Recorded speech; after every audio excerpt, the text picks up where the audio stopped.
Ұстаз, бір жігіт әйелін қатты жақсы көреді, бірақ әйелі ажырасамыз дейді. Сол туралы пікіріңізді айтсаңыз. Баука, әйел айта береді, сен жігітсің. Әйел айта береді, ақша бермей қойсаң, Каспийде ақша болмай қалса, қаттырақ сөйлеп қойсаң, әйелдің көңілін Құдай эмоциямен бос жаратқан, көп эмоция берген. Не үшін? Әйел адам жүрегі бос келеді алтыным. Әйел айта береді, бүйтсе төркініме кетем, бүйтсе төркініме. Сен жігітсің. Ештеңе жоқ, есті құлтап қойда, кешірім сұра. Менен қателік кетті, мына көкіректі көтере берме. Әйел сәл өзін жоғарырақ, мынау қорған сезінсе, әйел кетпейді. Бала менен қайда кетеді? Сен қайда барасың, айтшы. Мүмкін сен әйел аларсың, ол күйеуге шығар шықпас, бірақ сол балаларыңа сен атана таппайсыңдар екеуің. Дінімізде ең жек көрген нәрсе абада халала илаллахи талақ, Алланың ең жек көрген нәрсесі ажырасу, жаным. Сондықтан әлі де болса да ажырасам деген мендегі жүрегімде жаңа күшті бір әлі махаббаттар. Махаббаттың керегіне, махаббат 10 минутқа жетпей жатыр қазір көпшіліктігі. 6-7 минутта бітіп қалып жатыр. И то ол денсаулығың болса. Сондықтан Нұрсейіт Жылқышбайдың продукциясы болса. Сондықтан жаным, ардақтылар, бұл дұрыс нәрсе емес. Менің айтағым дегенім, махаббат адамды деген, мына Мұхтар Шаханов ағамыздың махаббат деген екі адамның саналық деңгейіндегі сөз түсіністігі. Ал енді махаббат деген қазіргілердің бүгін бар, ертең жоққа айналып бара жатыр. Сол үшін құрметті інім және басқа қарындастарым, сен жігітсің. Азамат адам әйелдің сөзін санамай, ол кетем десе соған ал барсаң бар деп оны қорқытпай, қорқытатын заман өтіп кеткен. Баяғыда кетем десе ойбай не болам, мен қайда барам деген ол заман қалды. Ақшасы болса да, ақшасы жоқ болса да, қазір жаным оған қарамайды. Сондықтан сен кішкене төмен иіл. Одан әйелің желкеңе шығып алмайды, қорықпай-ақ қой. Егер екі баламен сен желкеңе шықса, соған рахмет айта бер. Ол сол еңбегімен, бала толғатып саған дүниеге бала келтіргенімен, сенің балаңды өсіріп дүниеге келтірумен, соған лайықты. Сол көтеріп, кешірім сұрауға лайықты. Ұстаз, 13-те отау иесі дейді ғой. Сонда 13 жаста оны үйлендірсе бола ма? Сонда сен қаншада қызды аласың? Екеуің сотталып кетме, педофил боласың ғой, қой.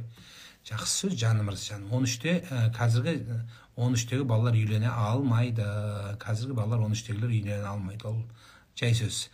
13-тегі бала кішкене ақыл жинау керек, сабақ оқу керек. Сен үйленуді ойлама. Үйленгендер одан қорқады. Саламатсыз ба аға, сізден сұрағым бар еді. Күйеуіме екінші әйелге рұқсат берсем, маған қандай сауап жазылады дейді. Басқа сауап жоқ па саған алатын? Басқа бір нормальный сауаптарды алшы, жаным. Жер бетінде сауаптан көп нәрсе жоқ, шашылып жатыр. Сол екінші әйелден басқа темасын алып бере бер. Үлкен балам 3 жас 3 айында Алланың құзырына қайтты. Сәби жайында уағыз айтыңызшы дейді. Қазақтың жақсы сөзі бұл сөздің бәріне жауап береді. Жастың баласы өлмейді дейді. Яғни бұл ең деген сөз әлі келешегің бар деген сөз. Құдай өмір берсе жастың баласы өлмейді, жаным. Сен әлі де денсаулықтарыңды күтсеңіздер, босанғаннан кейін, бала түсіп қалғаннан кейін, немесе жаңағы бала шетінегеннен кейін денсаулықты күтіп, өз жаныңды өзің езгілей бермей, бала саған шапағатшы болады. Оның жаназасын оқыған молда ол жерде бөлек дұғалар оқыды. Яғни үлкен адамдарға күнәсін кешір дегенді оқысақ, ол жерде күнәсін кешір деген дұғалар айтпайды. Өйткені ол жерде шафиатан ва мушаффаатан, шапағатшы болсын дегенді қосады. Сондықтан жан шапағат бұл өте баланың шапағатшы болуы, ертең Алланың алдында осыға шапағатшы болады. Тіпті сол баланың жаны алынған кезде, кішкентай сәби баланыңшы, Алла Тағала сәбидің жанын алып келген періштенің өзінен сұрайды екен. Өсіп тұрған дарақты сындырдың ба? Келешектің бар нәрсені қираттыңдар ма? Үзілді ма деп сұрайды. Сол кезде иә дейді періште. Сенің әміріңді орындадық дейді. Алла өзі әмір берсе де солай болады.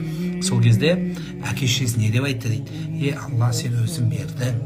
Алла, сен өзің алдың деп дұға қылды дейді. Сол кезде Аллах Тағала балаға да, ата-анасына да жәннеттен орын дайындады деді. Егер сіз сабырлы болсаңыз, егер баламды неге аласың, оны алғанша ана бәленбайды алмадым ба, оны алғанша мен алмадым ба десе, онда тура осының терісі болады. Алла өзі біледі кімді алатынын, кіммен ақылдаспайды, ешкіммен кеңеспейді жан. Сондықтан біз Аллаға қайтушымыз, бәріміздің келген қонағымыз. Бұл өмірге шейін случайно келіп қалған адамдармыз. Біз мәңгі жәннеттің адамымыз. Сондықтан сол жәннеттің жақсы амалында бола беріңіз. Балаңыз сізге шапағатшы болады. Балаңыз сізге шапағатшы болады бұйырса, Алланың алдында қолдаушыңыз болады.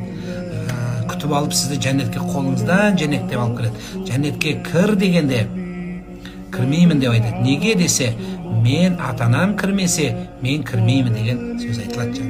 Сондықтан балаға шапағатшы бол, көп қайғырмаңыз.